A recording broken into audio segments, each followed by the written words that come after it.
Welcome to Magic Beyond the Books. Today is a special episode. We are talking about Harry Potter couples. I'm Renee, and I have a guest host with me today on the podcast. Do you want to introduce yourself and share your Hogwarts house? Hello, everybody. I'm Jess, and I'm a loud and proud Hufflepuff. Warning, there are Harry Potter spoilers in this episode. So, like I said, we're going to do Harry Potter couples, mainly focusing on Ron and Hermione and Harry and Ginny. Before we get into the episode, we're going to play a little game. So today I thought we could play a little game I call Harry Potter Battle Royale. Are you ready, Jess? Sure. Don't know what to expect, but we'll try it. Okay. So someone gave me this Harry Potter Cards Against Humanity game. And Ooh. yeah, but I figured we'd play like a little bit of a revised version. So I'm just going to pull out a random two cards, and whether they're like a person or a creature or whatever, I'll pick two, or I'm gonna like pull out a random two, and then I figured we'll play Battle Royale, so we'll decide if the two of those were to fight, who do we think would win? Oh my god, I love this. It's like Super Smash Bros, but for Harry Potter. Yeah, exactly.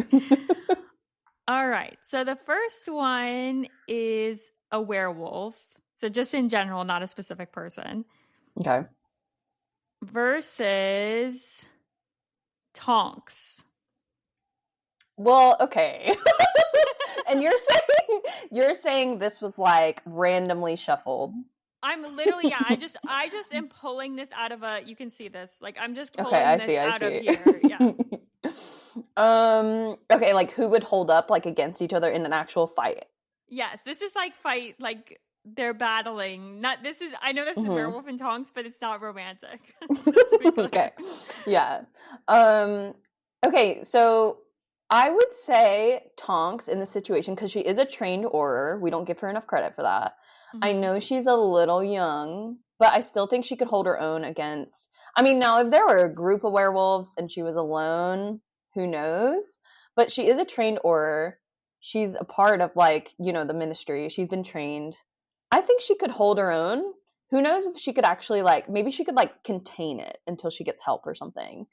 Okay. Those are my thoughts, because I feel like a werewolf against her, like, she would have some sort of defense. It's not like she's going to be defenseless, or she's, like, not too young to deal with the situation. I think she's professionally trained to deal with the situation. Yeah, that's fair. And I'd say that's my answer. She might, I don't know if this is an option with this battle, but she could be able to, like, hide herself, use a disillusionment charm, or use like her changing metamorphosis to look she like turns a tree herself or something. I was saying she turns herself into a werewolf. Yes. And then the werewolf's like, I don't know what to do. Okay, so I think we are in agreement that we're going with Tonks. Yeah. All right, do you want to do another two? Yeah, sure. Okay, so we have, let's see. All right, we have Peter Pettigrew. Rat. Versus Lavender Brown. What a pair, first of all. This one's actually kind of difficult. Are we talking like Lavender Brown, like fully developed Lavender Brown, Battle of Hogwarts Lavender Brown? Are we talking like girl from 3rd grade astronomy class? Like, what? I just like need to know. Let's go. Yeah, like Battle of Hogwarts. Even though I guess Pettigrew's dead at that point, but we're gonna assume that he's still alive. So like him as an adult. And we're going metal hand Peter Pettigrew. Yeah, when so he has a metal hand. Yes, he has a metal hand, and she's like a fully grown witch. So okay. I want to say Lavender Brown, because I feel like Peter Pettigrew is just like he doesn't have the grit for that. Like I think he would run away. I think he would turn into a little rat and run away. Like, yeah, who knows? He's not really a fighter. I think. Yeah. And you got to remember that she has her Dumbledore's army training from Harry. Mm-hmm. Exactly. So, okay, so we're Yes. going lavender brown. I'll go lavender brown, like, which surprisingly, Yeah, out of that us was a all. little bit more of a close one. I'm not sure. Like, on a good day, maybe Peter wins out. All right. Well, that I think about wraps it for our battle royale game. Let's get into the episode. So, I think we should start with I feel like this is the main couple of the series. Even though Harry Potter's the main character, I feel like the real romantic relationship, like the number one that's through all of the books, is Ron and Hermione. 100%. I would love to go through their timeline. I feel very strongly about this ship, so I'll just throw that out there that this is a very biased point of view of this relationship because I have to give some context. I've always been a Harry Potter fan. Growing up, I used to work with my dad at his small business, and every summer, so for like 3 summers in a row, those 3 months, I would reread the Harry Potter series. So I reread them like at least 3 times growing up. Um, I recently did a reread through audiobooks in 2023, 2024. So very fresh in my Harry Potter knowledge. And I've just always shipped Ron and Hermione. I'm a classic romance lover, especially rom-coms. So definitely wanted to delve into this couple. And so I'm just going to go through the timeline from, first book, first movie, all the way to Deathly Hallows. That's good. Okay, let's go through it. Before Okay, you cool. get into that, though, so you said you read it as a kid and then you recently revisited it as an adult. Do you feel like between the two, like you looked at the relationship differently, or do you feel like you felt the same? I think I felt the same, but honestly, this reread has really reinforced why I feel like they are a great ship, how they are written, because there's just multiple factors that, like, now looking at it as like an adult, like, wow, this is like, they're teenagers going through, they're like growing up together and they're going through these experiences together, and just reading that from a fully formed human's brain, it's just like, wow, it makes sense, like, why they end up together. So I Yeah. think it almost like reinforced my point of view. Okay. All right, so starting at Sorcerer's Stone, obviously this is where we meet. Well, Harry even meets Ron and Hermione. Ron and Hermione meet on the train. The classic "there's dirt on your nose" scene, hilarious. Hmm. And from the beginning, I think Ron and Hermione have a unique connection, very different from even how her relationship with Harry is. I think right away her and Harry kind of have like a friendship, like a brother. I think even Harry thought she was annoying whenever he first met her as well. And Ron had agreed with that, but then Harry very quickly warms to Hermione. I don't think Ron warmed to Hermione as quickly as Harry did. Um, Yeah. they have a very, like, they bicker a lot, obviously, but Harry is the glue there, so they're always returning to each other. They spend time together, like, with and without Harry. I believe in the, like, first 2 books. There's scenes that we don't even see with them together, but that just reinforces that they are friends, right? She's not just like this girl hanging around with Harry, and Ron is like a part of that. After the whole troll incident, they become just as close as Harry and Hermione were. Yeah. And then 2, like, the first couple books, Ron is pretty oblivious to Hermione being a girl, but there are scenes where you can tell he still cares about her, so I'll go into that in a little bit more. So that's really, like, the first Sorcerer's Stone, it's really the world building, relationship building between all of them, so not much to note there. Hmm. Um, then we're getting into Chamber of Secrets, right? Full of tension. There's a lot of fights, jealousy. So I'm pretty sure, correct me if I'm wrong, the twins and Harry and Ron all refer to Hermione as kind of like they remind like them of Molly. Like Hermione reminds them of Molly. She's always nagging, she's on them about stuff, telling them they shouldn't break rules. And I feel like there's several references throughout the first few books where they're like, God, she's like our mother. Is that like, do you Yeah. remember that? Yeah. And I have a specific memory, maybe I'm jumping ahead, of Harry drawing a parallel of Molly and Arthur to Hermione and Yes. Ron. Yes. It's funny because I think that is later in the books, maybe in like Goblet of Fire or Prisoner or Order of the Phoenix. I think Harry draws that comparison. So I think it's very funny that early on there's hints that Hermione is like this certain like nagging feature and like but it's really her way of showing that she cares, right? We know that about Hermione. She's very much like, that's how she um, develops relationships and builds relationships, is she tries to kind of insert herself into people's life to make sure that, you know, everybody's kind of thinking about things that they wouldn't normally think. Like, she's 10 steps ahead, right? She has like Yeah. the fully formed brain of like a 25-year-old in like a 12-year-old body. So that's Yeah. what I think that comes from. And I just think it's interesting that she's being compared to Molly very early on. Whether that's like weird, right? Like, Ron ends up dating his mother pretty much. But I think But I that's thought that was very interesting. yeah, I think that's Pretty very common. common. Yeah, for people to kind of seek out some of the traits of your like opposite gender parent in your partner. So, yeah, no, I Hmm. get it. Yeah, yeah. And then we have Prisoner of Azkaban, kind of want to mention before, where they have that bit of tension with Crookshanks and Peter Pettigrew, obviously the rat, Scabbers. But also in Prisoner of Azkaban, there's a lot of things. So this is, again, the movie where Hermione is using the time turner, right? So she's going to all these different classes. Ron is the only one who consistently notices that she's not there. He will always have these little side conversations where he's like, "Wait, wasn't she? That class is at the same time. Where's Hermione? Why does she have all these books?" He, like, at one point picks up her book bag and it's so heavy, and he's like, "Why do you have all these books in here? You're not even taking half of these subjects."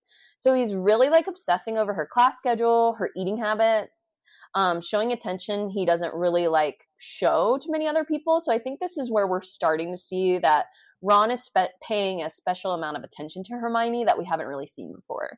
Yeah, that Harry is not. Like Exactly, as a exactly. comparison. Yeah. Yes. And he stands up for Hermione multiple times throughout the series, but especially in this book, um, to Snape. Because whenever they're in Defense Against the Dark Arts, Hermione's trying to answer all these questions. Snape's calling her, I forget what he calls her, but, he's trying to say, like, "Oh, you're trying to suck up to the teacher," type of thing. And Ron actually says, like, "Well, if you didn't want the question answered, why even, like, ask the class? Like, she's just trying to answer your question." So I think it was really, like, it shows his kind of, like, temper and bravery almost of, like, wanting to kind of, it's really, like, almost like a protectiveness, of Yeah. Hermione. And again, like, Harry feels these things, but he's not the one who kind of speaks up about it. Mhm.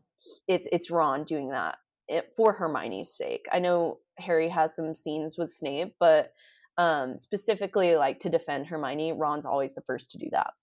Yeah, So I thought that was definitely. interesting. Okay, Goblet of Fire marks a major turning point.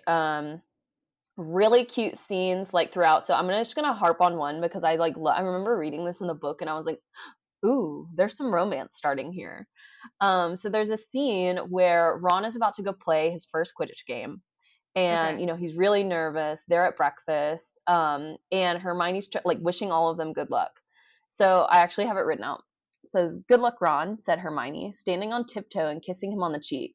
Ron seemed to come to himself slightly as they walked back across the great hall. He touched a spot on his face where Hermione had kissed him, looking puzzled, as though he was not quite sure what had just happened.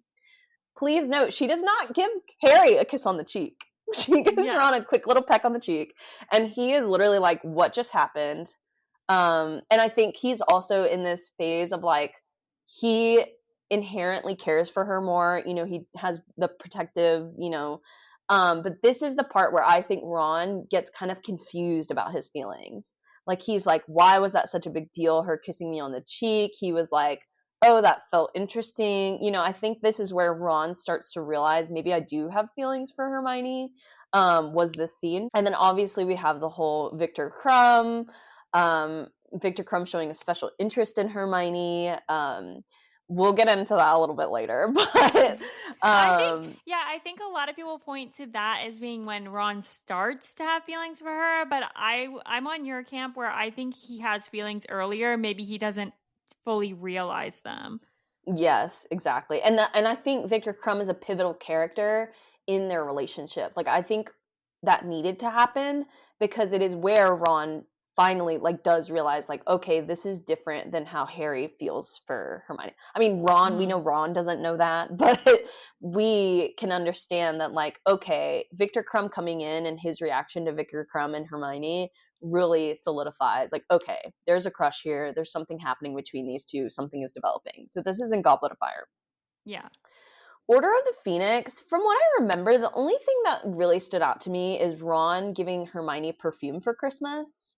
Mhm. Subtle gesture showing he's kind of like growing aware of his feelings. He was trying to get her something special for Christmas. I think before they would always just do like, you know, little things from Zonko's or Honeydukes, like treats here and there. But like this was the first year that I think even when she opens it, she's like, "Oh, this is nice," like an unexpected. Mhm.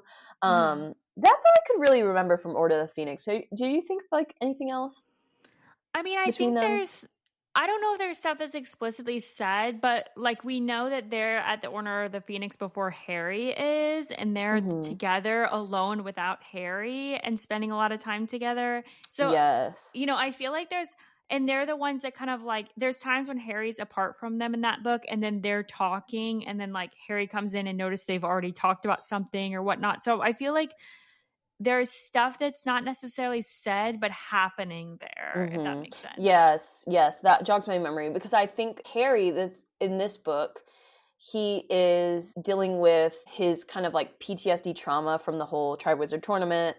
Um, and And he's being he's very really angsty. yeah, being very angsty. He's really preoccupied with Cho. And I remember there's a lot like that happens with him and Cho. And so it does make sense that Hermione and Ron are kind of spending a lot of time together independently of Harry.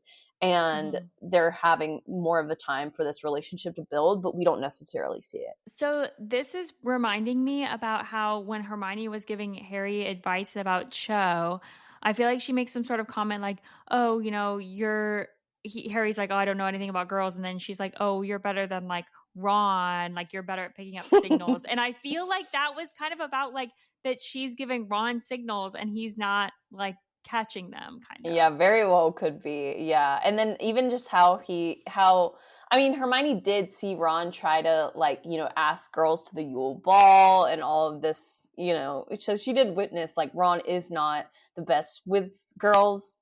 Um but I do think that's coming from a place of like he doesn't realize like, I think Yeah. Hermione even realizes that Ron could like her or like is growing jealous, but he doesn't realize it himself. So Mhm. okay, so now we're getting into the meaty, the juicy Half-Blood Prince of this romance, aka the best book to exist for this ship. I stand Yes. on that. I will die on that hill. It kind of starts where Hermione confounds Cormac at the practice, which is not shown. Well, no, that is in the movies. But it is so funny to me that whole scene where, she's trying to say, like, oh, you really shouldn't cheat for, Quidditch, all these things. We have known she's a strong proponent of that.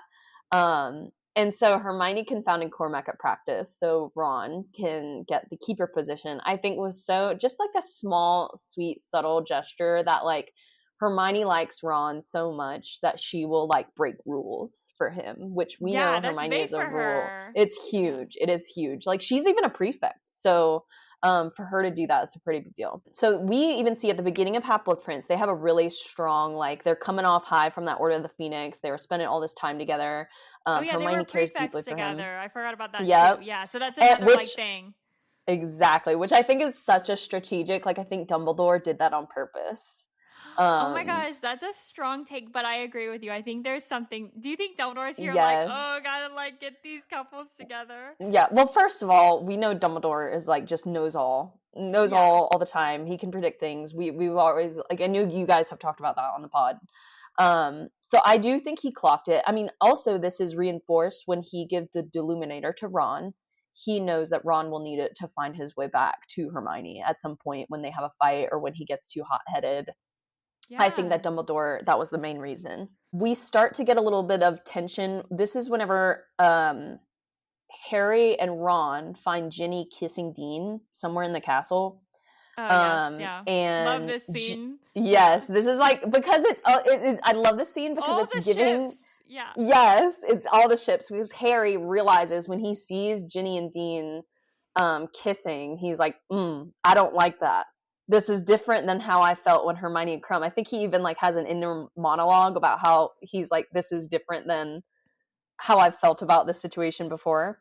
Mhm. So little side note with Harry and Ginny, I thought that was really cute. But Ginny, in her anger, says something along the lines of like, "You're jealous because Harry's kissed Cho, Hermione's kissed Crumb, and you've kissed no one."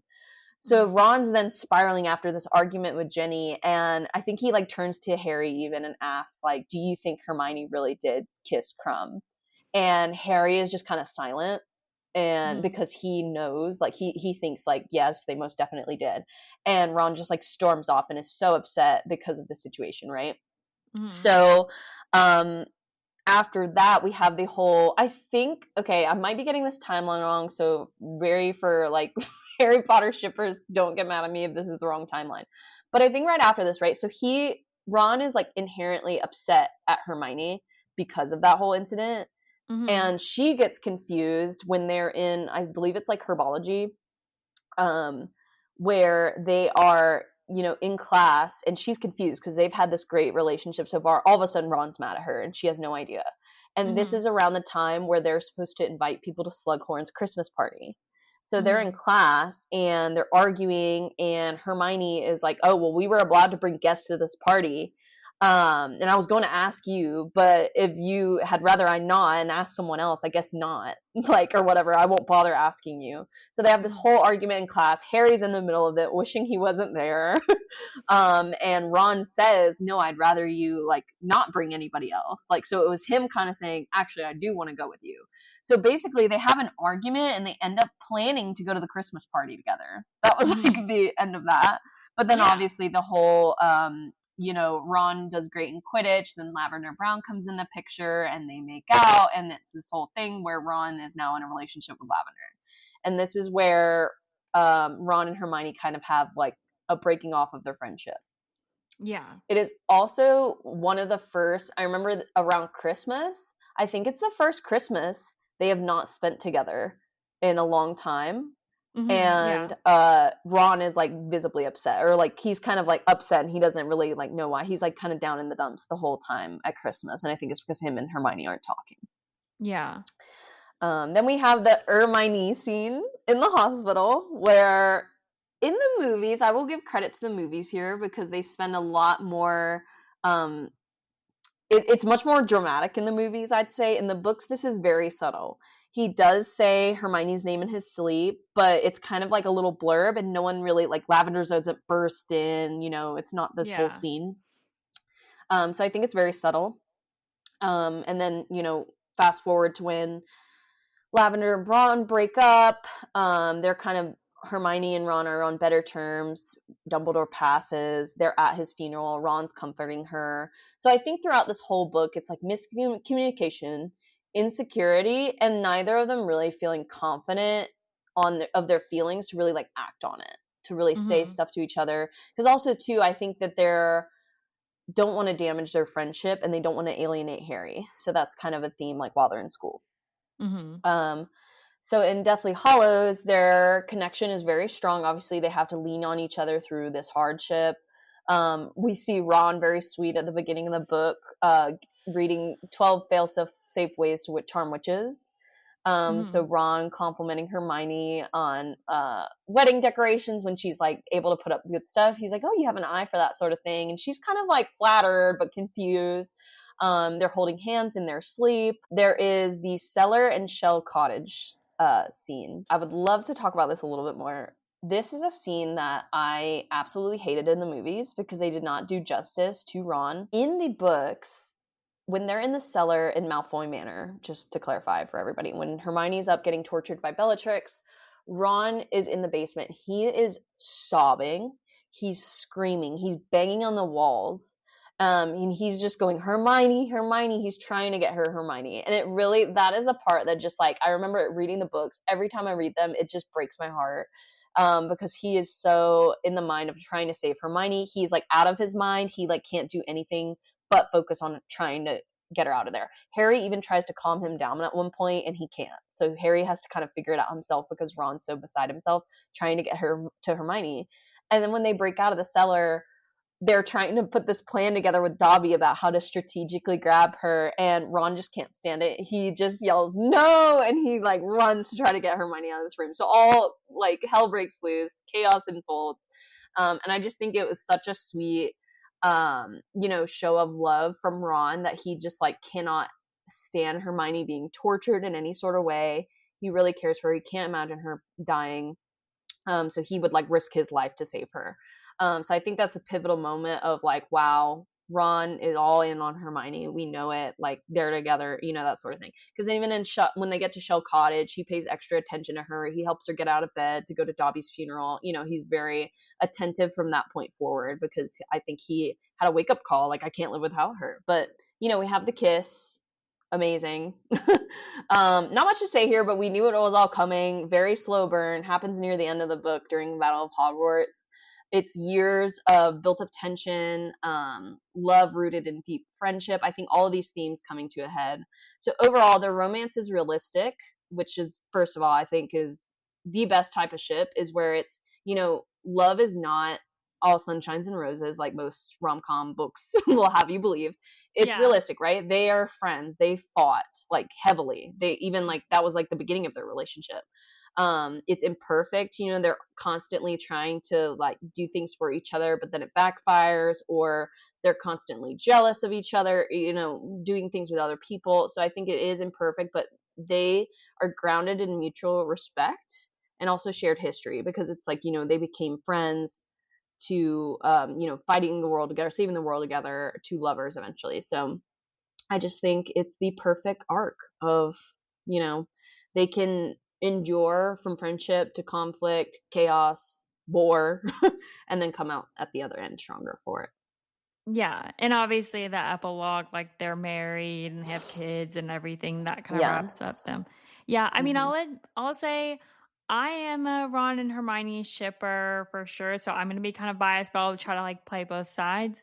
But yeah, in my opinion, I feel like Hermione challenges Ron, and he learns a lot from her, and he's just always Hmm. interested in her and always trying to protect her, like, when she's threatened by anyone or anything.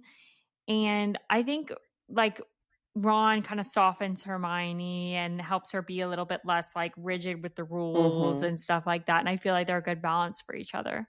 Yes, 100%. You did talk about their kiss scene in this seventh book. That's probably my favorite scene of theirs, I think, if I had to pick one. Oh, really? Oh, I okay, mean, I that's guess I was just interesting. like waiting. I guess. I guess I like a lot of their scenes, but it's like you're waiting for so long, and then they Hmm. finally officially like kiss. Even though I kind of wonder if they were like secretly dating before Hmm. then, because I don't think it's really clear, or maybe they were kind of dating, but they're like, we got to kind of put this on hold because we've got like the war and Hmm. Harry and everything. Because they do show like, falling asleep holding hands, and there's sometimes when like Harry's off on his own or sleeping or something, and like they're talking Hmm. to each other and stuff. And I kind of wonder if more stuff's happening that like Harry doesn't know about. I don't know, but I don't, Hmm. or more. I don't think they're like kissing behind his back or anything like that. Like I think this was their first kiss, but maybe they were kind of acting as basically a dating couple without like officially dating. Yeah, I think it's like unspoken even between them. I think they Yeah. know, like they hold each other on a pedestal, and I think they, especially after, at Shell Cottage, I think that is when they both were kind of like, okay, we're it for each other. But I also think that like they didn't even know if they were gonna live to be together. So it's like Mhm. kind of like, almost like, okay, I'm gonna look out for this person, and like, I don't want to say not get my hopes up, but I don't want to start something, like this in like meaningful relationship with someone in the middle of war where I could die and possibly risk like this person being even more like going through that experience more like emotionally because they were dating. So I think both of them had this unspoken agreement that, hey, we're each other's person, but we're in war, we might die. It's not the most important thing right now, which I think is Yeah. so crazy to think that they're 17 years old and they like have that, which Harry, of course, we know that Harry had that mature realization of like, okay, I have to break up with Ginny, Mhm. because, I don't want to hold her back. I could die, it's putting her in danger. So I think it's kind of the same thing with them as well. What was your favorite scene from Ron and Hermione? Yeah, so I'd say my favorite scene, it's different from the books, like to the movies. So my favorite Okay. scene in the books was the cellar. I had already said total injustice of a scene in the movies, but that in the books is definitely my favorite scene because I think it's so raw and it's so you could tell he really just loves her and would die for her, and I just think that was just obviously it's a very sad scene, but it told me a lot about how Ron felt for Hermione. Yeah, he's like, Um, take me instead of her, basically. Like, I'll do anything, like out of his mind with worry, like you said. exactly. And then in the movies, it's the hospital scene, Hermione, Yeah. which I think is so. I think the movies, that's why I said too, I'll give credit to the movies because scene I think was for Hermione and Ron chippers. Because whenever Lavender is just like crying, running out, and Hermione grabs his hand and is on his bed, it's our favorite Dumbledore quote. The "Oh, to be young and feel love's keen sting." So I just think that is an iconic Dumbledore moment. Just really funny teeny bopper romance.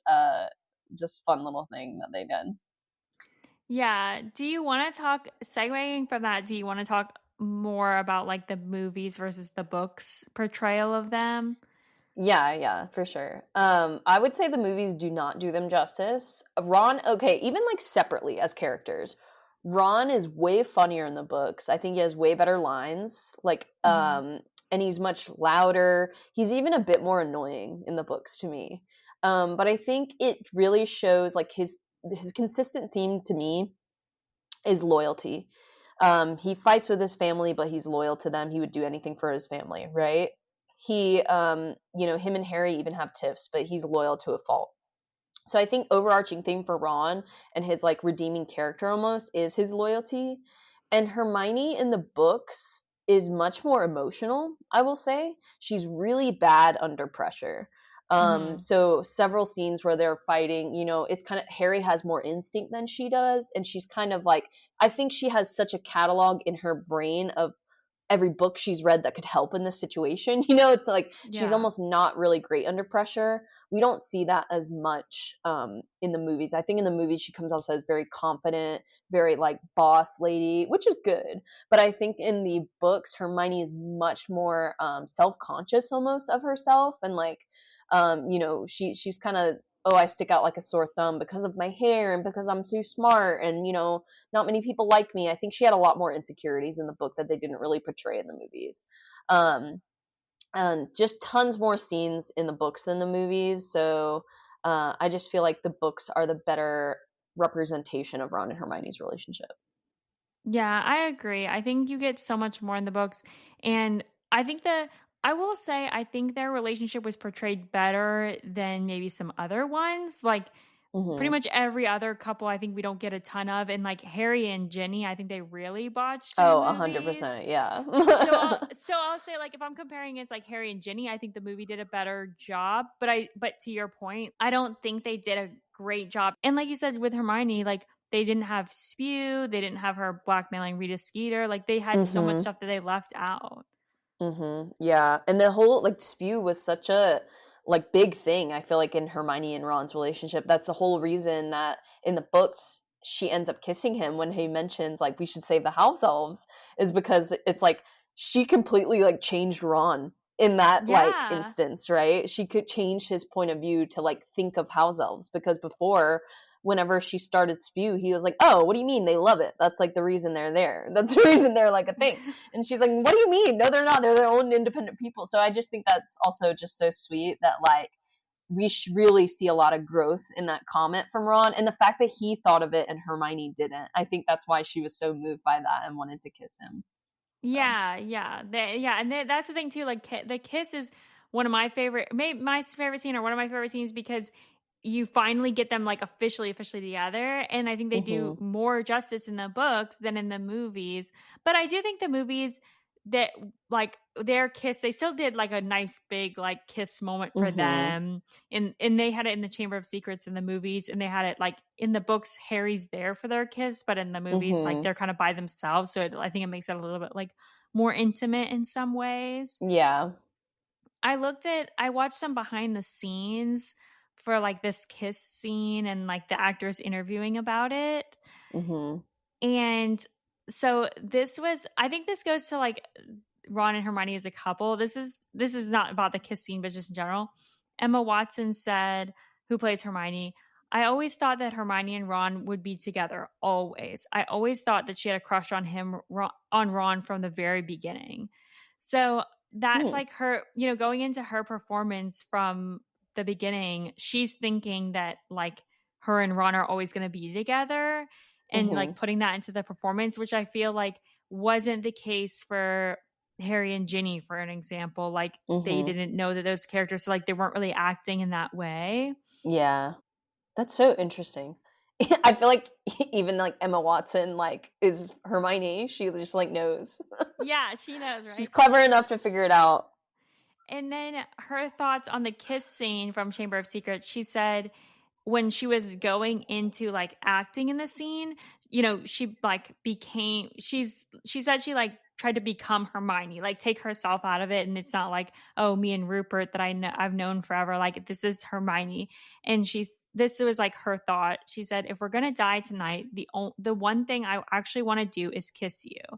And that's like what she was thinking about. And then in her interview after the scene, she said it was quite romantic, actually. It was good. He's a nice kisser.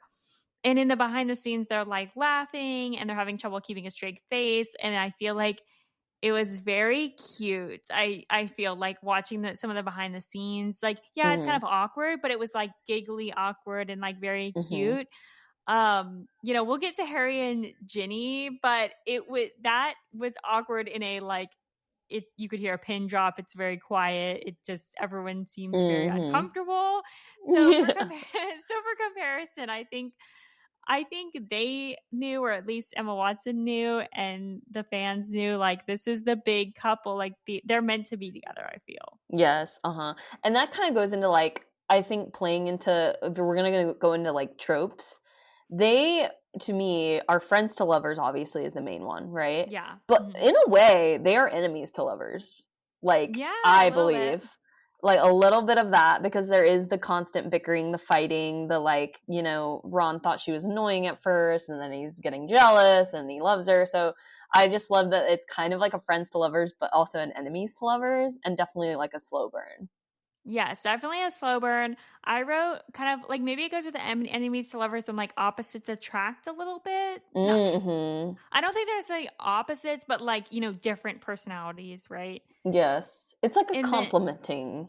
They complement each other. complimenting, yeah, not the Yeah. same, but like complimenting. And I tried to look up other tropes and just in general and like things they fell under. I feel like childhood sweethearts and like Oh, cute. soulmates, Yeah, yeah, like yep, totally. destined to be together from childhood. I feel like was like a theme for them.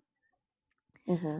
Um, and I put I put the the like who hurt you trope, like a man saying to like a girl like who hurt you, like I'm gonna go beat him up, like that. I feel like I'm dead. that I feel like is Ron, right?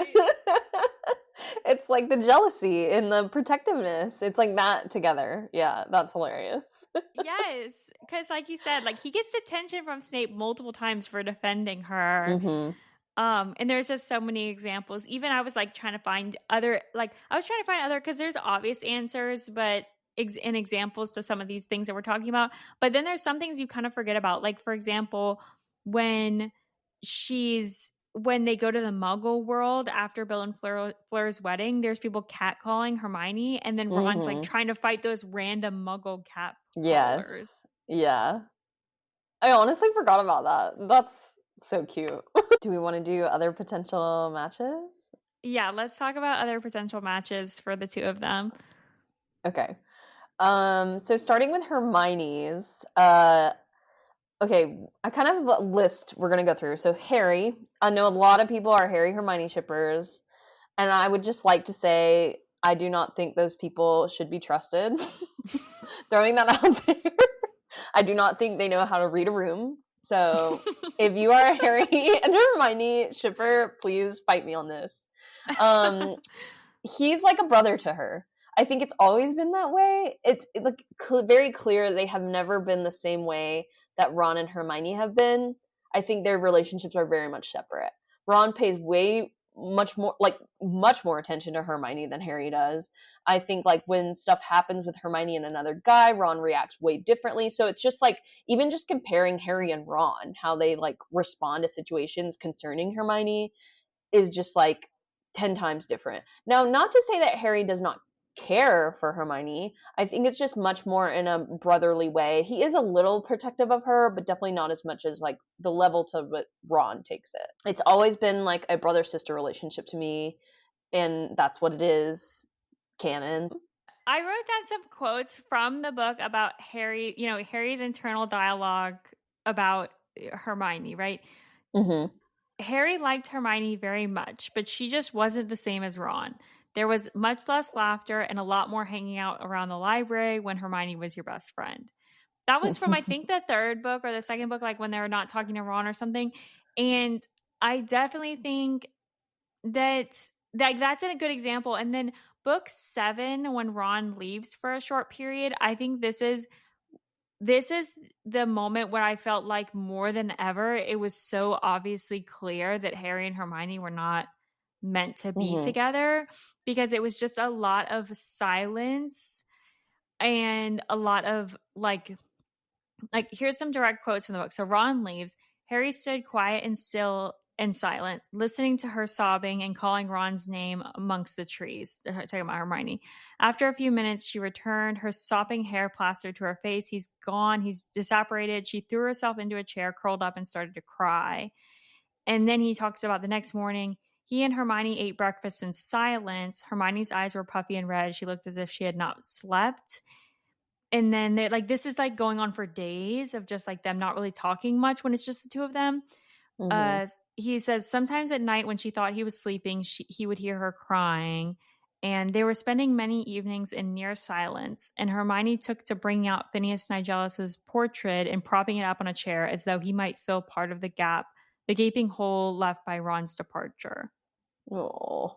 If they had something between them, that be evident when like Ron wasn't around? But it's just like a bunch Exactly. of awkward silences. Mhm. And I think she's just so, like, listless when Ron's not there. Like, she just, like, doesn't even have energy to really, like, help with the mission some of the like, you know Yeah. what I mean? Like, she kind of just, like I remember because too, like, right after they disapparated for the first time from where Ron left, that was, like, the moment that Hermione was like, "Wow, Ron can't even come back if he wanted to."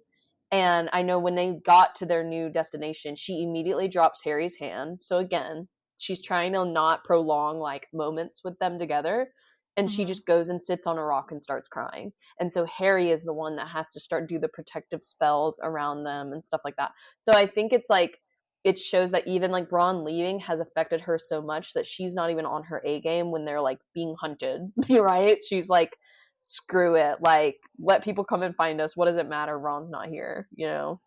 Yeah, and Yeah. then like what their reactions to each other's romantic relationships, like Victor Crumb that you brought up earlier, he's not very bothered by her being with Victor Crumb at all.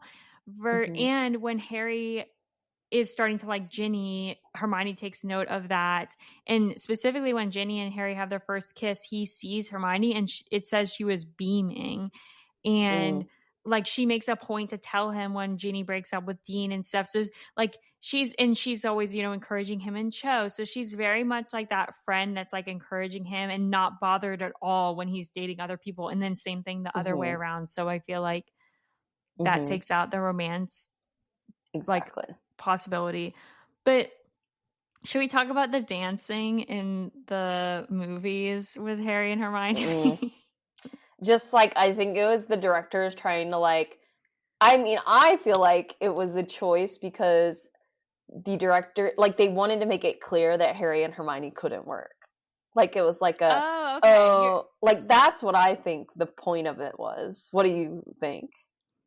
I don't know. I mean, I think the point was to try to add a little bit of like happiness. Like it's a pretty dark movie and like add Mhm. happiness and like a little bit of friendship, and maybe it was like a scene for the Hermione Harry shippers just to like throw them a bone.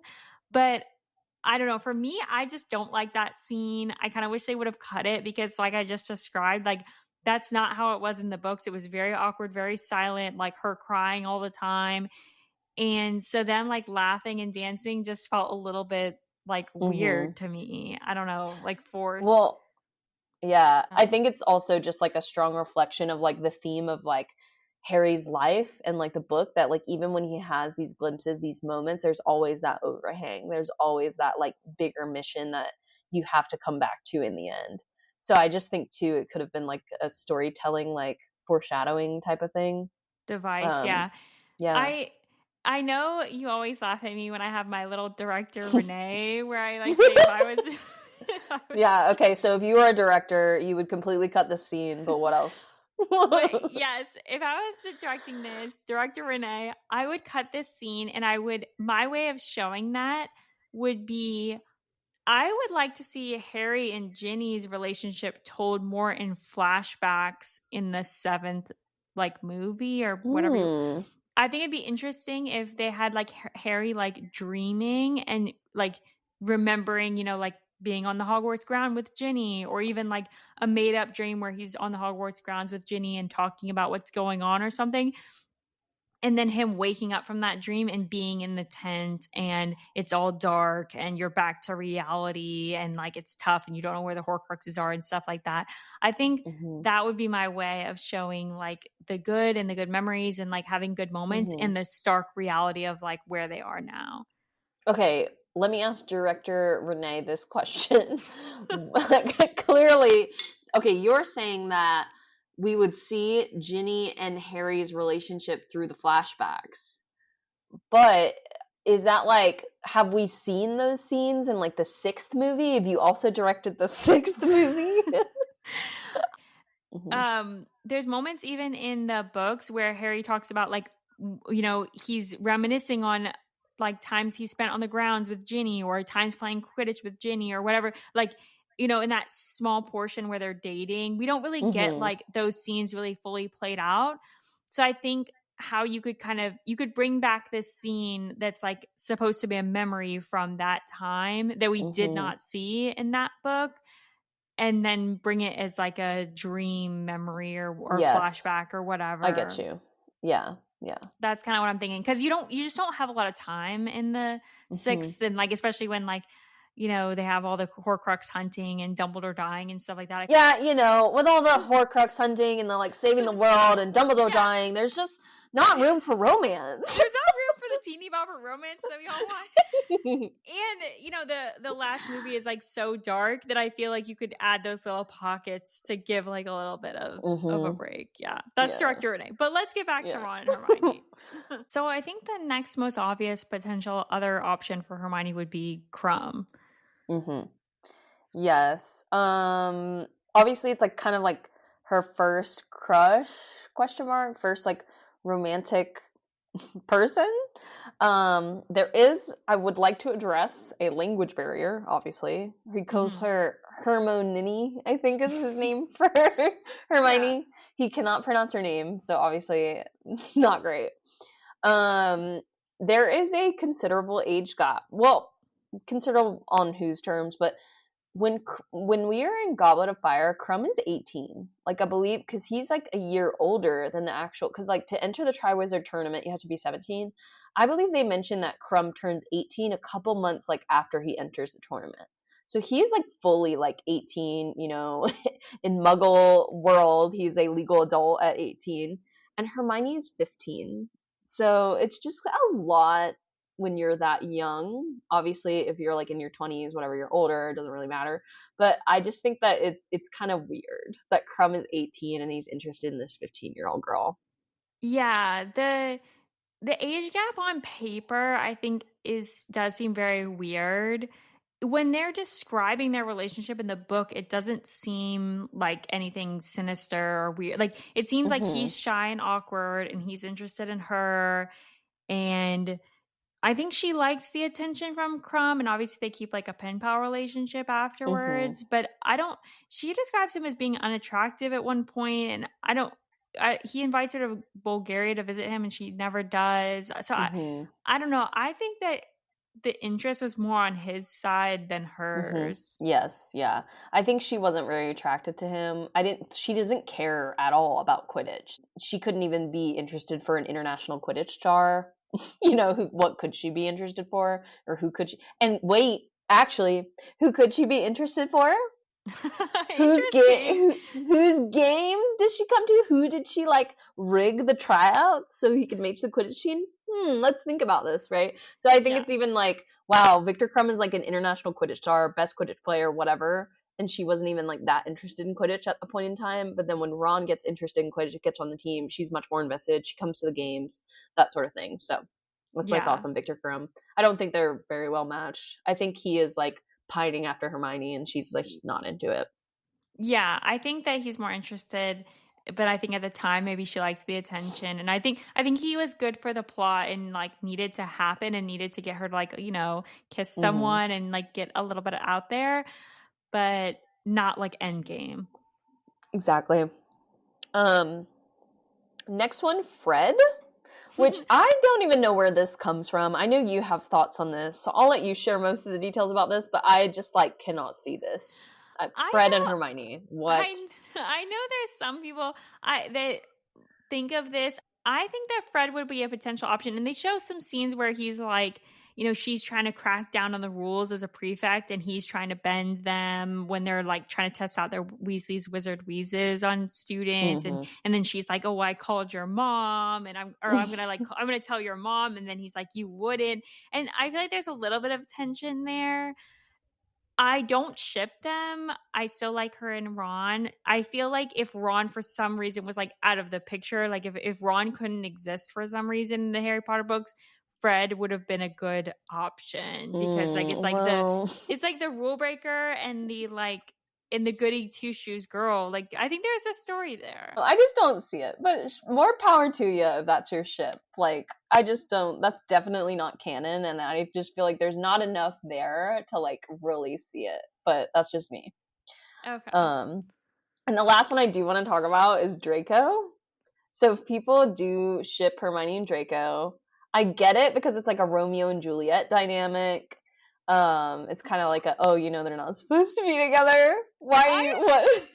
I'm sorry. I'm like shaking my head right now because I'm like, you don't get Fred, but you get Draco Malfoy, the one Oh that's yeah. like Yes, I get it. terrible to her. I get it way more than Fred because I know people love the it's the enemies to lovers trope. That's like, and Fred is just like, I just feel like they're just like side characters. He's like what do they call them in video games? NPCs, the non-playable characters. It's like Fred is like an NPC, Draco is like the villain. And like it's like, ooh, is there some tension there? So I get it completely. Am I saying I think it's a good ship? No, because in reality, Draco is like basically racist to Hermione about her blood status, and I think it's like very ingrained that like, ooh, a mudblood, like it shouldn't. Sorry, I shouldn't be cussing on the pod, but he like calls her, all these slurs basically. So I don't think it's like well founded. I think people like it because maybe they're like, oh, Draco hates her so much because he loves her. You know what I mean? Like he's lashing out because he can't have her, and that's like where it's coming from. I don't. I like enemies to lovers. I just think that Draco doesn't have redeeming qualities. Like Mm. it's not that they're enemies. It's that he is basically a bad person, or maybe he makes all bad choices. Maybe I should say Mhm. that. You know, and like you said, he's racist. He joins up on the Death Eaters very excitedly. Mhm. And, he's out like torturing people and all these things. And like, not he does not get a redemption arc. Like people act like Yeah. we get no redeeming qualities from him in Harry Mhm. Potter other than he's not fully evil like Voldemort. And I Mhm. I believe that he has some redemption after Harry Potter ends. Mhm. But I don't know. I think this is based in fan fiction and what people wish that Draco could have been, not Yes. canon. Yes. So speaking of fan fiction, I actually do want to go there for a second. Okay. So very embarrassing, but hey, we're on a Harry Potter podcast. Might as well lay it all out for the world to hear. I used to read Harry Potter fan fiction in college. So not even that long ago. Like this was like 2017, 2018. I used to fully follow like fan fictions. And my favorite fan fiction couple is Rose and Scorpius. So Rose is Ron and Hermione's daughter Oh, who goes to school. this is like This Cursed is Child, like okay, future. Yeah. it's the same like cast as Cursed Child. All of these fan fictions were like before like Cursed Child was even out. So Okay. I remember fully looking up fan fictions that were like Rose and Scorpius because so Rose is Ron and Hermione's daughter. Scorpius is Draco Malfoy's and Astoria's son. Which I don't know, some fan fictions believe that the mom is different, but whatever. Essentially, it is Draco's son and Hermione's daughter, and they get together. And the reason for that is sometimes Scorpius in these fan fictions will be he was like sorted into Slytherin, obviously, and so was Albus. And then Albus and Scorpius become like best friends, like inseparable, kind of like Harry and Ron. And then that's how Scorpius and Rose are a thing, is because like, you know, it's like, oh, hang around my cousin all the time, that sort of thing. Because Albus and Rose are the same age and they go to Hogwarts at the same time. They're like really good friends, obviously, because they're like cousins who grew up And they're together. cousins. Yeah, yeah. So that's the whole like putting Scorpius and Rose together. But then also there's fan fictions where Scorpius was actually sorted into Gryffindor with Albus and them because he's like better than his parents type of thing. And then that's like the whole ship there. So there's tons of different versions of like Rose and Scorpius fan fiction, but I love it personally because it is like the Romeo Juliet, like from two different families that are not supposed to traditionally get along. Like imagine Ron's reaction to like, hey, like, dad, I'm dating Scorpius Malfoy. Like, he'd like freaking explode, you know? So I just like love that sort of tension. So those were the fan fictions I used to read. So. I mean, I feel like I could get on board with that because we don't like we could believe that Rose and Scorpius kind of like became different than like their parents, but I just the Draco Hermione in the canon of the story, I can't get with it. I don't understand it. Yeah. It bothers me. I understand it. I don't agree with it. Those are two Okay. very different things. Okay, should we go into Ron real quick? Yeah, let's talk about Ron's potential matches. I have 3 for Ron. So Lavender obviously was his first like encounter with. I think he just wanted to make Hermione jealous, but also just to like try snogging for the first time, like try having a girlfriend. And very quickly we see that relationship just like Ron's not like ready for that. Like he just isn't very responsive to Lavender trying to be all lovey-dovey after a certain point. He like actually actively like avoids her at a certain point in their relationship. So I think it's just funny that clearly they're not well suited. And that one's actually like canon, right? I just look at their relationship like it's just a shallow young person relationship, and it just fizzled out and they weren't meant for each other, and that's okay. Yeah, so Fleur, I think she's too cultured for Ron. We know she likes Bill. I think she's into the like bad boys because Bill's like, you know, he's a curse breaker, you know, he can like do all these things. So I think she's much more interested in Bill because he's like a bad boy type of, he's interesting and different. So just knowing what Fleur is like interested in, I do not think Ron is that. And I think Ron is just being tricked by like the Vila stuff. I think that's like, it's very strong on Ron for that. Yeah, he doesn't talk about liking her personality or anything like that. Yes, I think it's absolutely the Vila not. effect. Yeah. And there's a language barrier. Let's not forget. Like she also like cannot speak English very well. Like that's a whole reason her and Bill even get closer is that like, you know, she does the internship at Gringotts and tries to work on her English, and that's how they, you know, get together. So no to Fleur, just a no. And then one that like is not talked about much, but I think should be is Luna. Ron shows like a special interest and care for Luna. I think he like thinks she's strange, but like lovely and kind. He like, always says like, "Oh, she's just a little strange, but she's very lovely and she's kind and she's kind of out there." Like he's always very complimentary of Luna. Yeah, people talk about Harry and Luna, but I think that Luna is attracted to Ron because they talk about her like laughing at his jokes especially loud. Yes. And she pays special attention to him. She knew that he went to the Yule Ball with Padma before she met Mhm. him, which she knew some stuff about Harry, but Harry's famous, so that makes sense. But Ron's just this random person. Like, why would she keep up with his life? Yeah.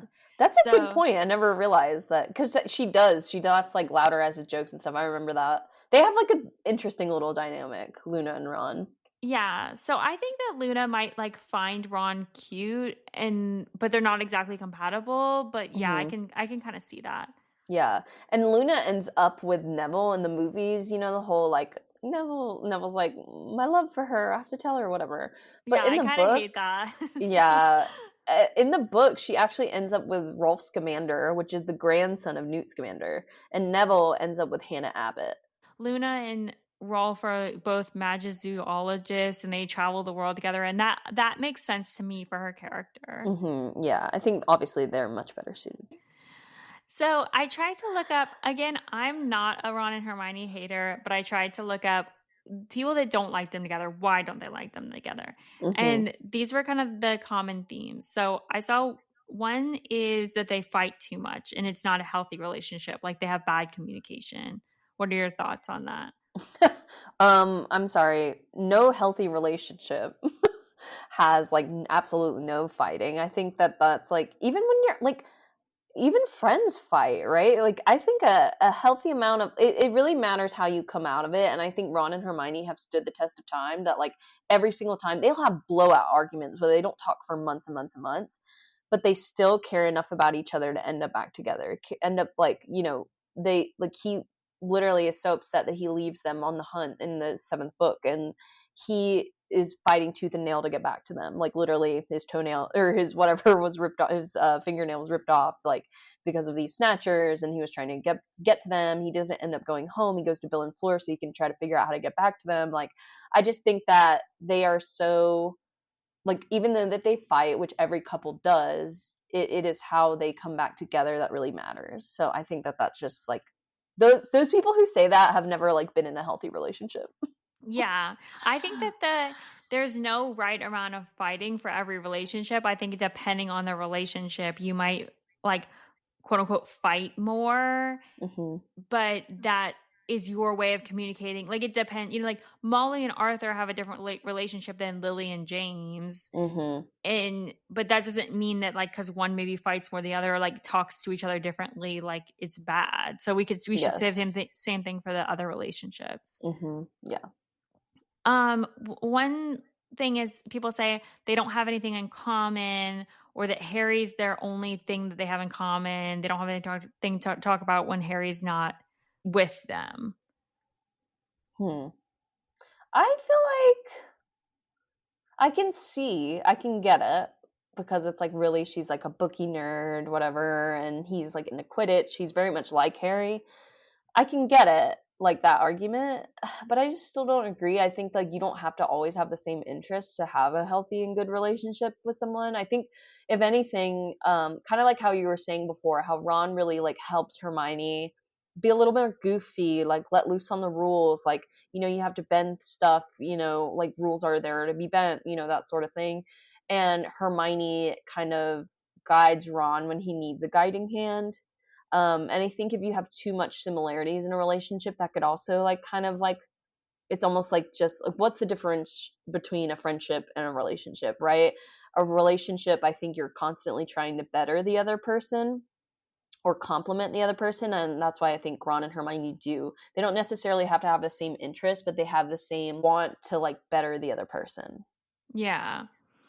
And I think that we're getting the story from Harry's perspective. I think that we can assume that there's a lot of them like in the beginning when Harry's on the Quidditch team and Ron's not, they're Hmm. with each other a lot when Harry's not around and I think we can assume that there's friendship and conversation and other things happening that we just don't know. That's not like Hmm. written in the books, right? Yeah, yeah. We should have a Harry Potter that's from Ron and Hermione's perspective. Yes.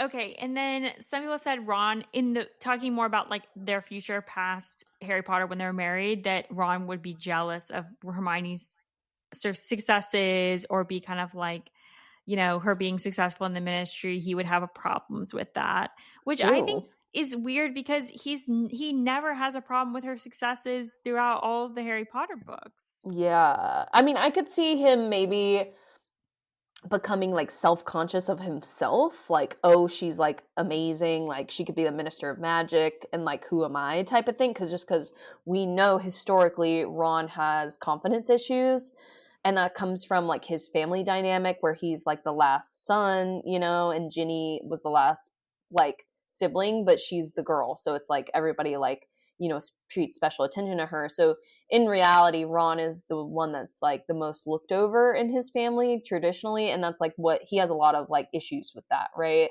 So I Mhm. think that could come from a place of like, oh, I don't feel good enough for her type of thing. Like that's what I could see in that, and that's something that they would have to work through because obviously Hermione would choose Ron again and again and again, and I think that's like just like what the issue would be there. I don't not think it would be an issue of Ron being like jealous or spiteful or telling her not to achieve these great things because he's always supported her. Yeah. And then the last thing is J.K. Rowling herself in an interview said to the Times, I wrote Hermione Ron relationship as a form of wish fulfillment. That's how it was conceived, really, for reasons that have very little to do with literature and far more to do with me clinging to the plot as I first imagined it. Hermione ended up with Ron. So I think she's maybe expressed some thoughts that like she thinks maybe Hermione and Harry would have been better served together.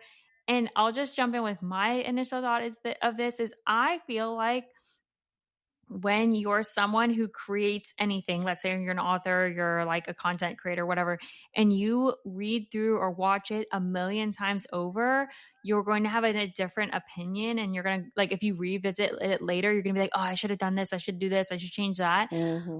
But I think that she was right in her initial thought. It's I just don't know. funny What do because you think? this is director Renee saying, after I watch one of my films over and over and over again, I see all the different like plots that could have happened, right?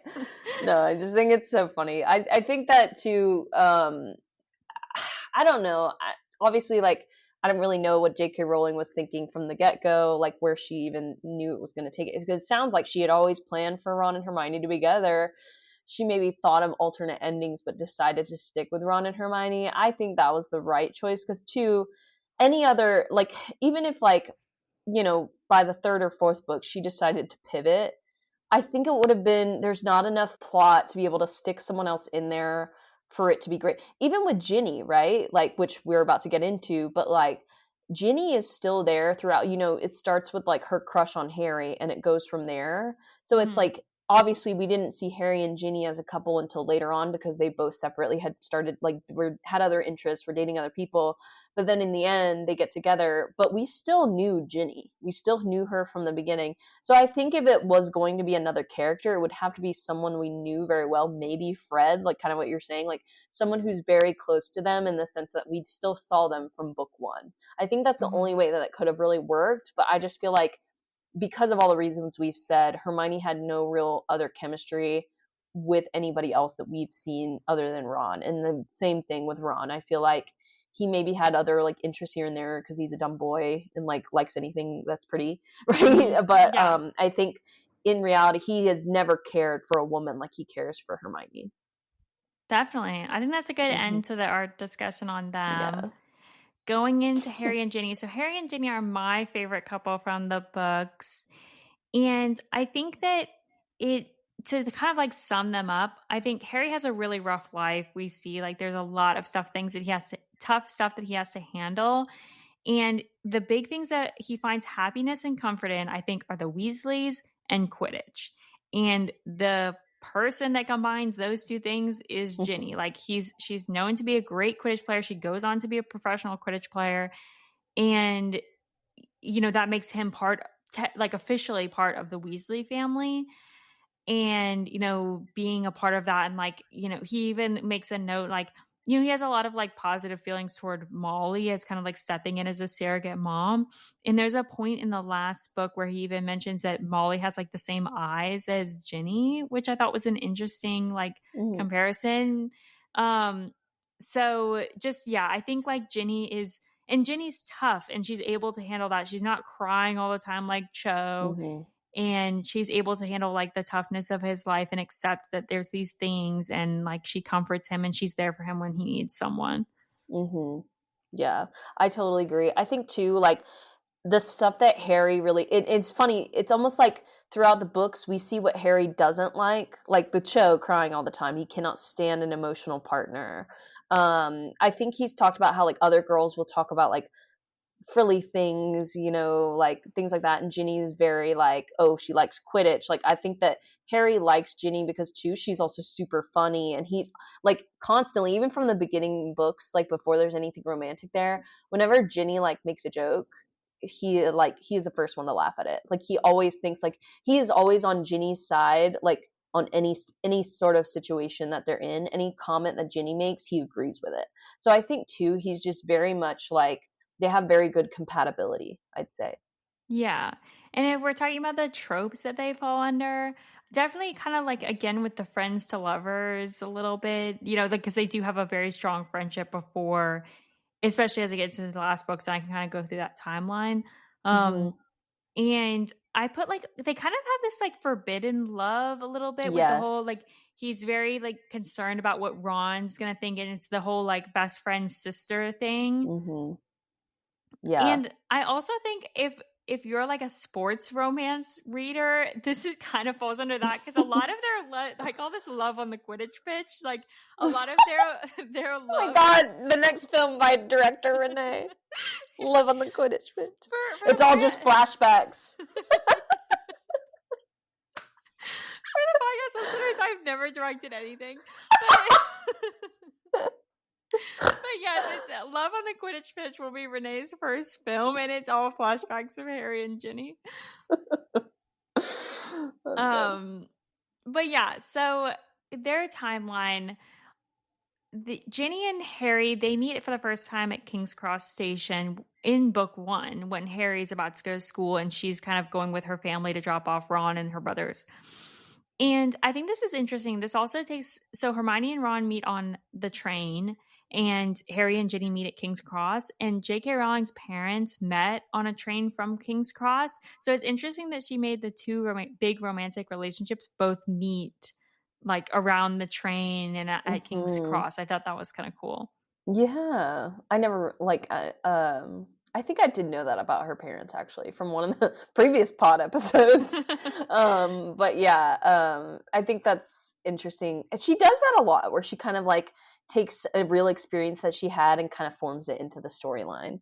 Yeah. So, So basically, from that point on, Ginny is very taken with Harry.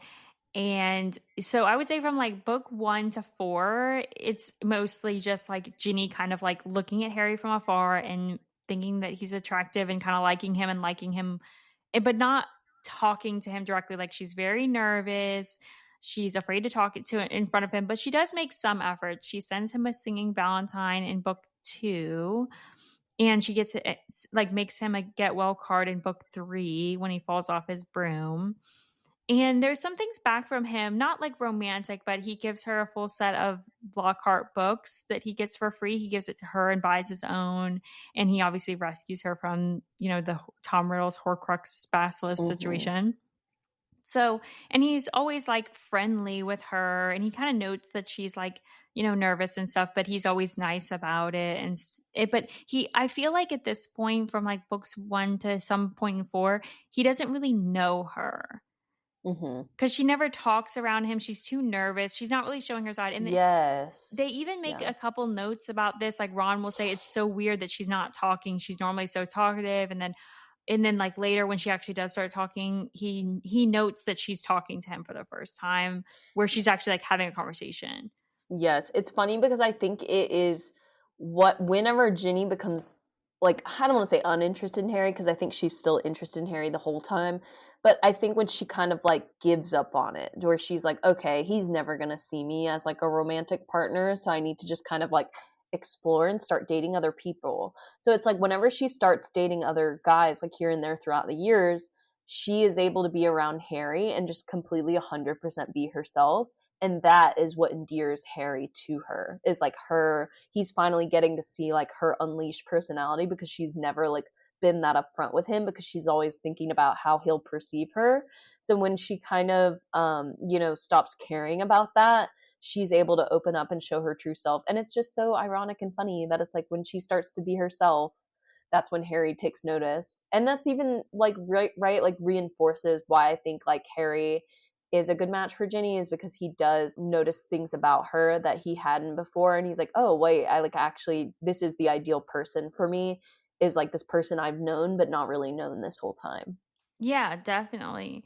And like you said, so at some point Hermione and Ginny are kind of friendly and friends, and she's the one that encourages Ginny to kind of like let Harry go and date other people and get out there, which she does. She goes to the Yule Ball with Neville, which I think is more of a friendship thing, but at least she's like, saying yes to people and going out and doing things. Mhm. And she actually meets Michael Corner at the Yule Ball while she's there with Neville, and then that spurs like her dating Michael Corner in the fifth book. And she dates him for a while, and then she starts dating Dean Thomas. So she's like dating other people and kind of and seems to be liking those people for times, but then it just like doesn't work out from natural things, not because of Harry per se. Um, but that, like we said, like that's when Harry's starting to see the positive attributes. And Harry, before he canonically starts liking her, they have him note positive attributes about her, like her being really skilled at Quidditch and her being good at magic, like her whole bat bogey jinx. And like Mhm. he notices that. And then there's a lot of comforting. So, like, for example, when he sees the flashback with his dad bullying Snape in the pensive, there's this scene that I really like that's omitted from the movies where he's just down about that, but he hasn't talked to anyone about it. And he's in the library, and Ginny comes up, and then they have this conversation, and she says, like, you seem really down. Like, if you're sad about Cho, you should talk to her. And then he says, like, that's not who I want to talk to. And he admits that he just wants to talk to Sirius. And she says, okay, we'll find a way. And she's the one that goes to Fred and George and gets them to make the swamp distraction so he can talk to Sirius. Mhm. So I feel like that was there's scenes like that, or when he thinks he's being possessed by Voldemort, when the whole like snake bites Arthur Weasley, he's like getting all like weirded out, like maybe I'm being possessed, like am I going to hurt someone? And she's like, no, no, no, I've been possessed, like you would be blacking out, and that gives him comfort. So there's these times where she's like just being a comfort and a friend, and they're really having these like one-on-one like connections. Mhm. I'd say she's a stable character for him. Like, I think like which is like good because she's kind of far removed enough from the situation of like the whole Voldemort. Like, she's not as in tune with everything as Ron and Hermione is, because we know as soon as Harry finds out something about Voldemort or like their connection or the whole thing happening, he really only confides in Ron and Hermione. I Hmm. think Ginny is on the outskirts of everything, to where she's so removed about like what's actually going on that she cares for Harry like as a person rather than like looking at it as the big picture type of thing, which is where I think Ron and Hermione, they're kind of in it with Harry. Ginny is the presence of like, hey, like Harry still needs to be looked after and cared for, in a different way. Yeah. And she's that comfort for him. And then she basically that scene that we talked about before where like they catch, Dean and her kissing. And even before that, there's a lot of hints where Harry's like inviting Ginny to go to Hogsmeade with them, and he's kind of sad that she doesn't hang out with them when they're at school, and he's just very like and then one of the big things is the love potion. They find out in class that the love potion smells like the things that you love, and he like offhandedly is like, oh, it has a flowery smell, and then later he smells that on her. So it's like before he even registers that he likes her, there's a lot of things happening where it's like Hmm. you kind of like her but you don't know it yet. Yeah. Which um classic, we know. That's the same thing with yes, Ron. same Like, thing with Ron. it just takes men a little bit longer. Yeah, especially I think men seeing women with the person they like with another person, then it's like it registers for them like, wait, I don't like that. Hmm. Um, so like Hermione with Victor Crumb, Harry has that with Dean when he sees her and Ginny kissing. And, he, from that point on, he starts to, like, he basically knows that he likes her. He's just trying to fight it because she's dating Dean and he doesn't know how Ron would feel about it. Finally, after her and Dean break up, which her and Dean break up kind of by like this weird, uh, like point of events when Harry takes Felix Felicis, like he bumps into her as he's in the invisibility cloak, and she thinks that Dean pushed her. So it's like it's interesting that when he takes liquid luck, that turns out into her like breaking up with Dean. Do you not agree that that is because Harry's on Felix Felicis? I I believe do it's think, like, yeah, okay. yeah. I mean, I I think they were fighting before, but it was like that tweaking the circumstances to get them like over the edge where they would break up. Yes, yeah. That's what I think like too is a fun little like Easter egg of because Harry took that, he has luck in all areas, including his love life, where it's like Ginny Yeah. is then available after he takes it. Yeah, which he was originally planning to try to take it to like make a move or do something directly for Ginny, but it's like he took it for another reason and then it kind of as a side effect. Hmm.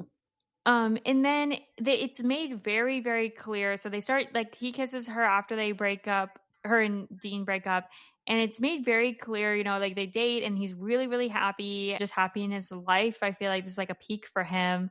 And then they break up specifically because Harry's going to go on his Horcrux hunt and doesn't want her, like we said before, to be in, you know, in danger.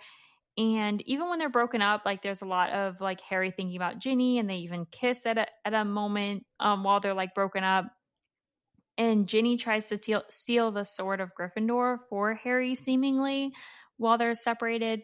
But they reunite at the Battle of Hogwarts, and you know, like we kind of get a little bit of that, and like he thinks of her like even before he dies, and we know that they eventually get married and have 3 children together. Hmm. Yeah. And I think too, like what we were saying before, how the movies don't really show like their relationship, how it was in the books, like during the 6th year, where they were actually like after Ginny and Dean break up, her and Harry get together. Is it like immediate? Like at the Yeah. party, I'm pretty sure. Yeah, so her and Dean break up, and then he's like trying to make a move, not sure. He's worried that someone else is going to ask her out, and he's like Hmm. waiting for a moment. And then he's thinking, oh, maybe the Quidditch final, I'll like be able to make a move if we win or something. But then he gets detention and he misses it. But and she plays, and he has to put Dean back on the team. So he's all like worried about them getting back together. But at the end, he goes into the portrait hole there and he finds out that like they're all celebrating, they won the game, and he just immediately goes in and they like run to each other and just kiss, and then they start dating. Okay, yeah, yeah. Oh, how cute even that Yes, is. I think they did a good job with that first kiss. It says Harry kissed her after several long moments, or it may have been half an hour, or possibly several sunlit days. They broke apart. It's like Oh, he's just like loses track of time. that's Like, so cute. yes, they have when they have their kiss scenes. I think that's like they're always so cute. When they kiss again in book 7 on his birthday, the book says she was kissing him as she had never kissed him before, and Harry was kissing her back, and it was blissful oblivion, better than fire whiskey. She was the only real thing in the world, Ginny, the feel of her, one hand on her back and one on her long, sweet smelling hair. Oh. So they're definitely, yeah, like they have some very cute kissing scenes. I mean, I think what do you think your favorite scene of them is? In like the books, probably that, like when they get together, I think is very cute. In the movies, I don't really, I think we have debate about this, about how like I just don't think the actors have great chemistry. But I also did like their first kiss in the movies, specifically because I went and saw Half Blood Prince at the midnight premiere, like when it came out in theaters. Oh, And nice. obviously, theater full of Harry Potter people, right? And whenever Ginny kissed Harry, like in the room of requirement, when they break apart, someone in the crowd screamed 10 points to Gryffindor, and the entire theater just lost it. We were all cracking up, like, and so that's why I'd say like it's a very niche reason, but that was my favorite scene of them was specifically from that movie because of the experience that I had. Gotcha, yeah. Yeah, I feel like so comparing the books to the movies, I don't like them. Like you said, like I don't think the actors have chemistry. I feel like it's very awkward, and Ginny's whole personality is basically omitted in the movies. Yes. She's kind of like I went and watched all her scenes from the movies, and she's just always like quietly in the background. And then when Mhm. she is with Harry, it's It's weird. It's like she acts like his nurse or something. Like she's like, okay, okay, Harry, now we gotta go. We gotta go No. hide this book. Like no more of this book for you. Don't worry, Grandpa. We'll get you across the street. Yes, and she's like, there's this scene in the Director Renee introducing. Yes, I mean in movie 6, they have this like awkward hug, and then she tries to feed him, and then they show her like they show her tying his shoelace, and I'm just like, she's like, "Oh, your shoe's untied. Let me go get like your shoe." I'm like, what is I just never realized this before. What? I'm dead. This is so funny. Yes, I mean, do you agree? Like, just in my description, Do you agree? She's his hospice nurse. I mean, he is almost dead. Like, oh my god. No, I never like noticed it before, but now that you say it, I mean, I don't know. She's kind of like, would you consider that like a motherly figure, or like she's like looking out for him in that way? I think that's what they're trying to do, but like it just doesn't come off like warm. It's just very, I just think it's weird. Let me tie your shoe while you're like standing up. It feels very like subservient, like weird. I don't know, like what's going Now we're getting into like dominant and support. Like, I don't think they have that sort of relationship, but yeah, maybe she is like, it's more of a nurse relationship. I just think it's like just awkward in the movies, and like they have some good parts, like he dies and she screams and runs at Voldemort when he is announced that he's dead, and like it shows that they have feelings for each other, but I just think it feels awkward in the movies, whereas in the books it feels very natural. They're like laughing together, they're joking at Quidditch. Yep. Yeah. And again, I think that's partly because they did not do Ginny like justice in the movies. Like I would be much more ready to ship them in the movies. Like if I felt like I knew Ginny more. I think we just don't know Ginny. I think she, like what you said, they just give her no personality. It's the same way how they do with Ron. Like where I think Ron has much more personality in the books. He has much more scenes in the books, and they just cut that out of the movies. Yeah, I think that's why. I think that there's people that have just watched the movies and they ship Harry and Hermione because Ron and Ginny got gypped in their personalities, and so I think they're like wanting them to be together. That's the only way I can understand Harry and Hermione shippers, kind of, is if you just watch the movies. But still, even if you just watch the movies, how do you not root for Ron and Hermione? I don't really. Yeah. It's still like very loose, but again, we've already established those people are a little messed up in the head, so. Yeah. But other potential matches, I mean, obviously people say Cho, and they do. Harry does have real feelings for Cho, and they do go on a date and have like kiss a couple times and stuff. But when you reread the books, knowing that he ends up with Ginny, I think there's a lot of hints that Cho wasn't meant to be from the get-go. Like obviously the crying we talked about earlier, but even just like lots of little hints, like Cho likes coffee, Harry likes tea. When they go to Madame Puttyfoot's, like Cho's like so cute and Harry hates it.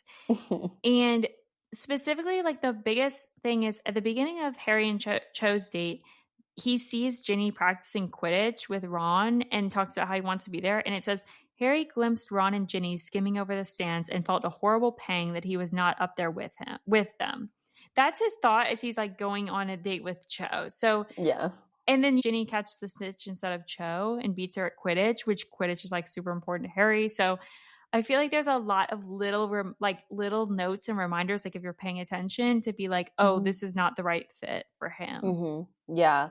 And also it calls back to the fact that like it's always something to do with Ginny. Like Ginny catches the snitch. Ginny and Ron are like planning the Quidditch stuff, right? So it's like, I don't know if that's like kind of like a sub scene there, like or sub theme, I guess I should say, of like, well, Jenny's always around whenever Harry is interested in something. Yeah. But it also just goes to show that him and Ginny have the same interests, whereas him and Cho don't. Yeah. Even though Cho is like a Quidditch girl, right? It's like she technically should be his type, but she's not. Yeah. They have some things in common, but she's just like it's like almost but not quite there. Yeah, and I think Harry is super awkward around her. Like he doesn't know how to make conversation with her, and I don't know. I think part of that could be because Cho was obviously like going through like her boyfriend's like death and like Yeah. grieving, and like there's a lot going on with that, but I think part of the reason like maybe that's why Cho wasn't as like approachable to Harry, but like I just think Harry didn't know really how to deal with her, and it wasn't easy like how it is with him and Ginny. Yeah. And I know people ship Harry and Luna, which we kind of talked about before, but again, I think they have a great connection, but I just think it's platonic. Like I don't Yeah. think there's any, they go platonically to Slughorn's Christmas party, and he talks about being disappointed that he can't go with Ginny. And then on Ginny's side, potential matches, I mean, obviously she dates like Dean and Michael Corner, and she goes to the Yule Ball with Neville. Ginny was kind of running through him at some point. Yeah, she's very popular. She's dating some people. But I mean, Dean Thomas, when they talk about their relationship, there's a lot of fighting. So I think they were just like didn't really match up well. And Michael Corner, he was all butthurt that like Gryffindor beat Ravenclaw, and Jenny just didn't have time for him. So I think he like when they were in Dumbledore's army, he wouldn't jinx her. So I think he was kind of one of those people that's like didn't want his girlfriend to be better at Quidditch and magic than Yeah. him, kind of Yeah, thing. he seemed like too mask, like Yeah. yeah. And then Neville, I think they're just friends. I mean, I don't think she ever like really sees him romantically. And then I guess the only other person, Blaze Zabini, is in the Slug Club, and like they make a note that he thinks that she's like attractive, but like he wouldn't, date her because she's like a blood traitor or whatever. So, I mean, I don't know. I think that it's again with like the Slytherins, they have their issues, so I don't think there would be Mhm. anything there. Yeah. And then I looked for hater comments for the people that are against against Harry and Ginny. So on Reddit, Harry all of a sudden has feelings for Ginny seemingly out of nowhere after 5 years of going to Hogwarts together and spending a lot of summers and holidays together. I get that, but I think we kind of already addressed it with there's a lot of hints, there's a lot of friendship even from the beginning. And she doesn't really show her personality to him till like book 5. And I think it goes back to the fact that like, this sounds like a comment someone would make if they did not read the books. Yeah. Like it makes sense because it is kind of out of the blue when you only watch the movies, but in the books I think it's a much more like subtle hinting throughout. So I think that it's like not taking into consideration the full story. Yeah. And when Ginny gets kidnapped, Harry says that it was probably the worst day of his entire life. And I know that it's like your friend's sister and stuff, but I feel like there's some strong feelings about her, and like he definitely notices her. And then they have some scenes like even when they don't like each other where they're just like catching each other's eye and laughing about things Mhm. from as early as like book 3. So there's definitely things like little hints here and there and things well before, but it's a slow burn. Like, Mhm. people said also they like Harry only notices Ginny in the 6th year because she got hot, because it is noted that she's like popular and she dates other guys. But when you read the books in like his internal monologue, it's all about like her personality. Like he talks about Mhm. Cho's hotness a lot and her being so pretty and him being intimidated by that.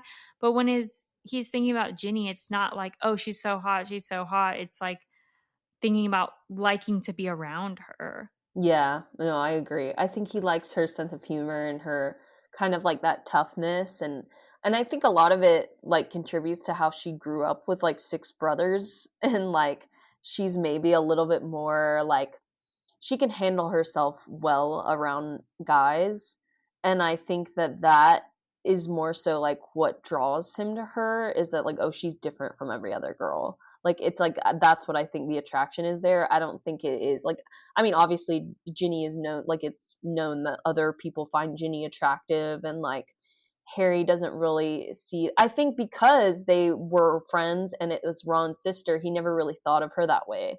So I think it is more of like a personality. Like he likes that, and then the her being pretty is just like a bonus, you know? Yeah. And this kind of goes back with the suddenness. I think some people think like, oh, what if Ginny like used a love potion on Harry?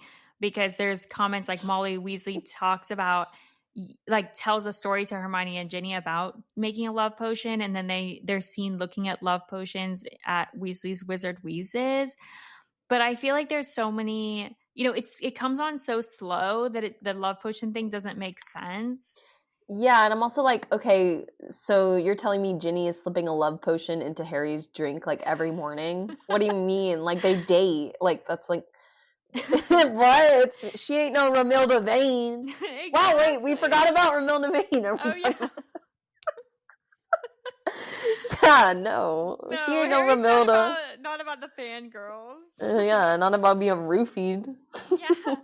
And also, like, Hermione is shown to be very anti, like, cheating and potions, and, like, she doesn't like it when she thinks Harry uses the liquid luck on Ron, and, and she tells Harry he shouldn't use the liquid luck to work with Slughorn. Like, she says you need to, like, use that, like, don't rely on potions and stuff. So I feel like Hermione being Ginny's friend would not stand for Ginny, like, slipping him a love potion. Yeah. So, and then someone said Ginny only cared about Harry because she has some unrealistic fantasy about him. I think that maybe you could say that for like book 1 when she doesn't really, really know him. Hmm. But, they like to the previous hater comment, like she spends all her years in Hogwarts and goes summers and holidays. Like she's around him so much to not like if you have an unrealistic fantasy about someone, it's someone you see from afar and you don't actually know anything about, but she like knows him too well for it to be like, oh, this like white knight Hmm. kind of thing. Exactly. Going back to Romilda Vane, like she thinks she's in love with Harry because of everything she's ever heard about him. And Ginny just like doesn't treat Harry that way. You know what I mean? Like I think she treats him like a real person and an actual friend. So it's like I just think that it's different from what that person like who had said that theory. Like I just think that they don't really know Ginny. They don't know like her Yeah. how she went about things with Harry. And when Harry starts to really fall in love with her is when she's not really, like we said, she's not really paying attention to him. Like he's, looking at her. He's like looking for innocent reasons to laugh at her. He's like liking to spend Quidditch time with her. He doesn't want to bring Dean on the Quidditch team because he doesn't want them to be together. Like, and this is all happening while she's just like off dating Dean, like not intentionally trying to like seduce Harry. So, Hmm. I don't know. I think like you said, I think it's from people that don't read the books or maybe just don't remember the books and they're like they read it when they were a Hmm. kid and now they're like revisiting the movies or something and they're like, wait, I don't Hmm. see it. But I feel like there's so many Easter eggs in the books. Yeah, there are. I think they are very, very compatible. But yeah, but I think that pretty much wraps up Harry and Ginny. Do you want to talk about some honorable mention couples? Yeah, sure. I would say, okay, so if we're doing like top 3 honorable mentions, I would say one of my first that like would love to mention just to for the fun of it is Hagrid and Madame Maxine. Yes, I had them on my list too. I just think that they're just hilarious. I love that Hagrid has someone that he can be romantic with for a little bit, and we see like very like little glimpses of their relationship. Him and Madame Maxime go to try to get the giants. Like they Yes. travel together across multiple countries, go visit the giants. They travel together for months. So Yes, yeah. So I thought they were very cute. agreed. My second couple is uh Molly and Arthur.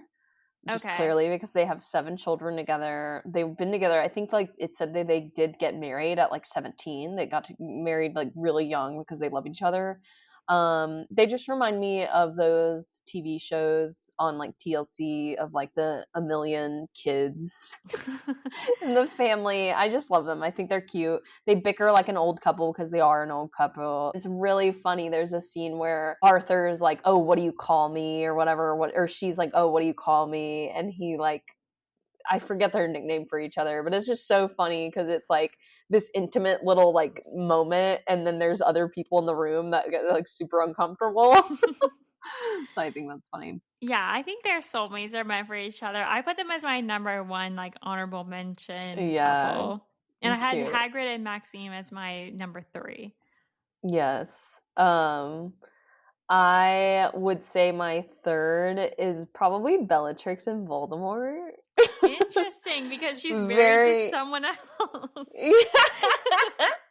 Well, I just think that it's like clearly she's like obsessed with him, and I think she would 100% like. Wait, is she married to that like throughout? Yeah, I guess so. She is married, right?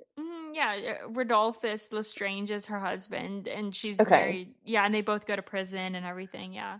Yes, they just I feel like you don't learn much about that. Like it's very easy to think that she's not married, but I just think that she is like so obsessed with Voldemort and would do anything for him, like even like sleep with him if he wanted her, but I just think Voldemort doesn't have that inkling. Like I think he's too busy like trying to take over the world to like have a romance in his mind. So I think it's funny that he's oblivious, but I do think that it's like an interesting little dynamic between them two about how he's just like, oh, do whatever I want, and she will. And I think she like is obsessed with him and is in love with him. Yeah, it's kind of like cult leader and like obsessive follower. Yeah, Like, yeah, they have this weird dynamic. yeah. I put my number two is Bill and Fleur. I like them Mhm. together. I know we don't get a ton, but I like that Fleur kind of pursues him. Like, she's the one that's noted as like seeing Bill for the third task. Like, she saw him and was like interested in him, whereas she normally gets pursued, like being part Fila. Mhm. And when Bill gets attacked by Greyback, she's fine with whatever the outcome's gonna be. Like, she's still gonna marry him. And I think they have some cute moments. And we know that they get married and they have kids and everything. So I think they have a kind of a sweet relationship. So I like them, and I ship them together as a couple. Mhm. Yeah, I agree. Well, yeah, I think that pretty much wraps it up for the couples. Comment, tell us what you think. The Hermione Harry shippers. I hope you don't hate us too much. Um, I hate you. All right. Well, anyway, thanks for joining us on this magical journey through the wizarding world of Harry Potter. Don't forget to rate and subscribe to the podcast wherever you're listening. And until next week, happy reading, happy listening, and may you never lose your toad.